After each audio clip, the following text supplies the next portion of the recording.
다음은 개념 80, 평면적 구성과 입체적 구성에 대해서 한번 알아보도록 하겠습니다.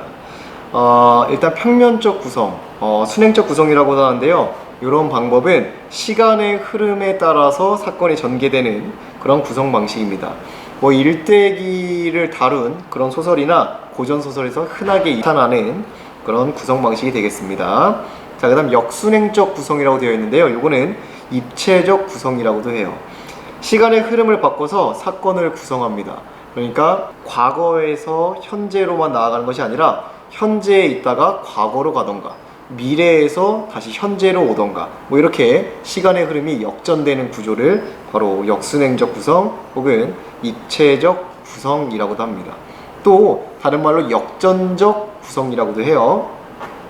자, 그런데 단순히 이 현재에 있는 사람이 과거를 회상해서 현재의 말로 이야기하는 것과 이 역전적 구성을 혼동해서는 안 되겠습니다. 이 역순행적 구성 혹은 입체적 구성, 이것은 아예 그 사건이 일어나는 과거 시점으로 넘어가서 사건이 전개되는 걸 얘기하는 거고요. 지금 선생님이 얘기한 단순 회상의 경우에는 지금 현재에 있는 인물이 그땐 그랬었지 라고 하면서 과거의 사건을 이야기하는 거니까 이 두 가지를 잘 구분할 수 있어야겠습니다. 자, 다음은 개념 81, 액자식 구성입니다.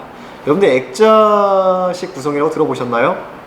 네, 액자를 본 적이 있으시죠? 액자는 액자 틀이 존재하고 그리고 그 안에 그림이나 사진이 들어가게 됩니다.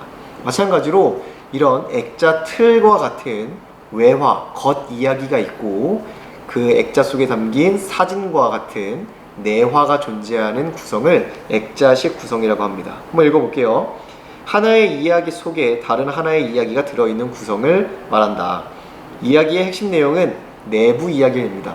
여러분들이 액자를 만든다고 했을 때 액자 틀도 물론 예쁘면 좋겠지만 어쨌든 그 안에 담겨있는 사진이나 그림이 더 중요하죠. 마찬가지로 액자식 구성에서도 내화와 외화 중에 내화의 내용이 좀 더 중요하다라는 걸 알아두시기 바랍니다. 내화의 이야기는 신빙성을 위해 외화의 서술자와는 일정한 거리를 유지하게 됩니다. 자, 이 액자식 구성의 특징은 내화와 외화의 시점이 다른 경우가 많이 있다는 건데요. 내화의 이야기로 들어가면 이 서술자가 모든 걸 다 알고서 우리에게 이야기를 전해주는 전지적 작가 시점이 많이 나타나게 됩니다. 또 외화가 현재이고 내화가 과거인 경우 혹은 현재, 과거, 현재의 구성이 될 수도 있어요. 이런 경우에는 여러분들이 이게 역순행적 구성인지 액자식 구성인지를 헷갈릴 수가 있습니다. 근데 여기서 중요한 것은 액자식 구성의 경우에는 즉 외화에 있는 내용과는 독립된 별개의 이야기이고 역순행적 구성은 그 주인공이 과거에서 어떠한 일들을 했었는지 이런 것들이 나오는 겁니다. 다시 말해서 주인공이 바뀌지 않으면 역순행적 구성, 주인공이 바뀌면 액자식 구성, 이렇게 쉽게 생각하셔도 좋겠습니다. 꼭 그런 건 아니겠지만요. 자, 그 다음 개념 82로 가겠습니다. 환몽구조인데요. 환몽구조는 꿈을 꾸고 다시 현실로 돌아오는 그런 이야기입니다. 주인공이 꿈속에서 새로운 인물로 태어나서 새로운 삶을 체험한 뒤에 꿈에서 깨어서 깨달음을 얻게 되는 구조, 이거를 환몽구조라고 하고요. 일반적으로 이러한 이야기들은 꿈속의 이야기가 내화, 꿈 밖의 이야기가 외화로 액자식 구성으로 이루어지는 경우가 많이 있습니다. 자, 다음은 개념 83 병렬과 병치입니다. 이것은 사건과 사건의 배경이 되는 공간이나 시간적 배경 등을 나란히 배열하는 걸 얘기해요. 성격이 대등한 두 가지 이상의 사건이나 사파를 나열할 수도 있겠고, 성격이 유사하거나 상이한 공간적 배경을 나란히 배열하는 것도 여기에 해당한다고 볼 수 있겠습니다. 그러니까 여러분들이 어떠한 소설을 읽을 때 비슷한 사건들이 쭉쭉쭉쭉 나오는 경우가 있어요. 이런 것들이 병치라고 볼 수 있겠습니다. 개념 84로 가겠습니다. 갈등의 해소라고 되어 있네요. 자, 갈등의 해소는 두 대립하는 대상이 화해를 하거나 아니면 반동인물, 그러니까 주인공의 적이죠. 이 주인공의 적이 패배를 하거나 아니면 선한 사람은 상을 받고 악한 사람은 벌을 받는 권선징악이 되면 이렇게 갈등이 해결되는 모습을 보여주게 됩니다. 자, 개념 85. 초점 인물이라는 게 나오네요. 초점 인물은 이 작품에서 가장 초점이 되는 인물, 그 장면에서 가장 초점이 되는 인물이 누구인가를 살펴보는 게 됩니다. 자, 개념 86. 관찰과 서술 사이에 시간적 간격을 둔다. 요 얘기는 지금 일어나는 이야기를 하는 것이 아니라 지금 현재 있는 서술자 내가 과거에서 경험했던 이야기를 현재로 가지고 와서 그때는 그런 일이 있었지 라고 이야기하는 것, 그게 바로 관찰과 서술 사이에 시간적 간격을 두는 겁니다. 이해되셨죠? 자, 개념 87은 현재형 진술이에요. 우리 시에서도 배웠습니다. 현재형으로 진술하면 어떤 효과가 있었죠? 그렇죠. 현장감이나 생생한 느낌을 준다 라고 이야기했었습니다.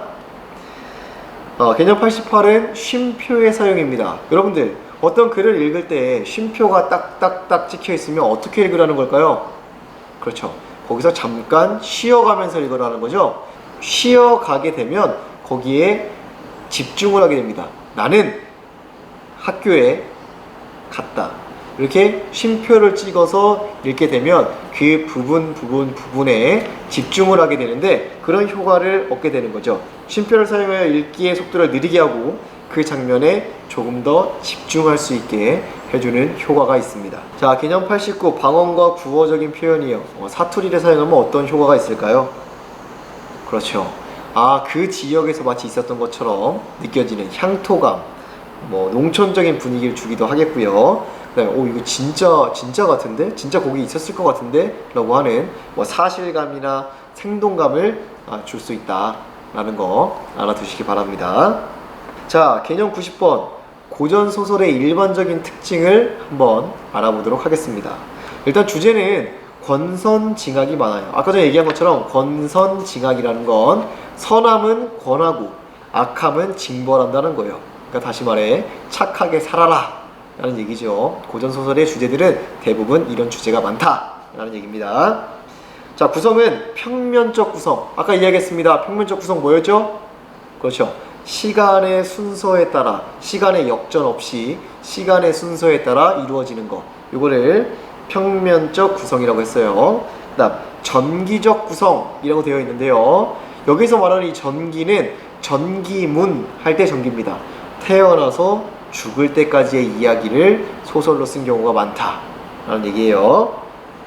그 다음에 행복한 결말이 많아요. 우리 민족은 옛날부터 굉장히 행복해지고 싶었나 봐요. 고전 소설들의 대부분의 주제들은 거의 다 권선징악인 경우가 많이 있습니다. 자, 인물은 평면적, 전형적 인물이라고 되어 있는데 여기서 평면적 인물이라는 건 성격이 변화하지 않는 그런 인물을 얘기합니다. 그러니까 원래 착했던 애는 작품이 끝날 때까지 착하고 원래 악했던 애는 작품이 끝날 때까지 악합니다. 그럼 이거의 반대는 뭘까요? 성격이 변하는 인물. 그렇죠. 입체적 인물이라고 합니다. 그 다음 전형적 인물이라고 되어 있는데요. 전형적 인물은 그 시대를 대표하는 혹은 그 계급을 대표하는 성격을 가진 인물을 이 전형적 인물이라고 해요. 그럼 이거와 반대되게 그런 계급에서는 도저히 이런 성격의 애가 나올 수 없는데 나오는 경우, 얘는 뭐라고 하면 좋을까요? 그렇죠. 얘는 개성적 인물이라고 이야기를 하겠습니다. 자, 구성은 우연적이에요. 어떤 사건이 일어날 때 굉장히 우연적으로 일어나게 됩니다. 갑자기 지나가다가 우연히 누굴 만났는데, 우연히 도사를 만나서, 우연히 조력자를 만나서 이런 식으로 이야기가 구성이 됩니다. 또 이제 비현실적인 이야기도 많아요. 옛날에 전우치전이나 흥부전이나 이런 거 보면 제비가 물어온 박씨에서 도깨비가 나오고 혹은 도수를 부리고 하죠. 현실에선 그런 일이 벌어지지 않습니다. 그래서 이런 비현실적인 것들도 고전소설의 특징이라고 볼 수 있겠습니다. 문체는 운문체, 문어체라고 되어 있는데 운문체는 노래 부르듯이 이렇게 운율을 살려가지고 이야기한다라는 거예요. 그러니까 아무래도 이게 글로써 적혀가지고 한 게 아니라 입에서 입으로 전해지는 경우도 많았기 때문에 이 입에서 입으로 전할 때는 요즘에 랩이라고 할까요? 이렇게 착착 이에 붙어야 말하는 사람이 물 흘러가듯이 표현할 수 있으니까 그런 것들을 고려해서 운문체가 많았고요. 문어체라는 건 우리가 평소에 말을 할 때 쓰는 말투가 아니라 글을 쓸 때만 사용하는 말투, 평소에 우리가 잘 사용하지 않는 그 문장을 쓸 때만 사용하는 말들, 그런 것들을 많이 사용했다라는 특징이 있다는 겁니다. 자, 개념 91 서술자의 개입입니다. 편집자적 논평이라고도 하는데요. 이 서술자가 작품 속의 인물이나 사건에 대해서 자신의 생각을 직접 드러내는 경우에 서술자가 개입했다라고 얘기합니다. 예를 들어서 엄청나게 이 주인공이 힘든 상황에 놓였어요. 이런 힘든 상황에 놓였을 때 서술자가 직접 나서서 어찌 가련치 아니하냐, 너무 가련해서 눈뜨고 차마 볼 수 없는 지경이었다 라고 하는 자신의 생각을 직접 드러낼 때 이걸 편집자적 논평 혹은 서술자의 개입이라고 합니다. 특히나 이런 경우에는 서리법으로 표현되는 경우가 많아요. 어찌 가련치 아니할까, 이런 식으로 물어보는 게 아니죠. 진짜 너무 가련하다 라는 얘기입니다. 자, 그 다음 개념 92 판소리계 소설입니다. 판소리계 소설은 원래 판소리로 불렸던 것이 인기를 끌어서 소설로 정착된 걸 얘기해요. 얘도 여러 가지 특징이 있는데, 첫 번째는 운문체, 아까 얘기했습니다. 물 흘러가듯이 하기 위해서 약간 노래처럼 이렇게 쓰여졌다라는 얘기예요.